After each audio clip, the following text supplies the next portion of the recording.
ቅቤን ምንድነው እንደዚህ ያጣፈጠሽ ቢሏት አሉ ብዙ ስለተገፈው ነው አለች ይባላል። እስራኤልና አሜሪካ ኢራንን ገፍተው የዓለም ቁንጮ እያደረጓት ነው። አሜሪካና እስራኤል በ12ቱ ቀን ጦርነት ኢራንን ጥርስ የሌለው አንበሳ ሊያደርጓት ፈልገው ነበር። የአሜሪካው በንከር በስተር ቦምብ ከምድር 90 ሜትር ጥልቀት ላይ የተሰራውን የኢራኑን የኒውክሌር ማበልጸጊያ ፎርዶን ሲያደባየው ሁሉም ነገር የተጠናቀቀ መስሎ ነበር። ነገር ግን የፋርሶች ምድር ኢራን የዋዛ አልነበረችም። እንኳንስ ልትሰበር ይቅርና የደረሰባት ሁሉ ለበጎ ሆነላት።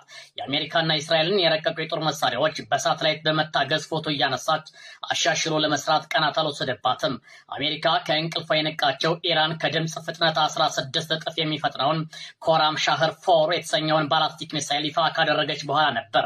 አሁን ላይ ፔንታጎን ውስጥ ሽብር ተፈጥሯል። ያም ይሁን ይህ ግን ኢራን የአሜሪካና የእስራኤልን የረቀቁ የጦር መሳሪያዎች አሻሽሎ በመስራት ተጠምዳለች። በጥንቃቄ የተያዙ የጦር መሳሪያዎች ዲዛይንና አሰራር ኢራን እጅ ውስጥ ገብቷል። አሜሪካ አሁን የገጠማት ሰዶ ማሳደድ ቢያምርህ ዶሮን በቆቅ ለውጥ እንደተባለው ነው። በሌላ ዝግጅት እመለሳለሁ። ቤተሰብ ይሁኑ፣ ለሌሎች የሚያጋሩ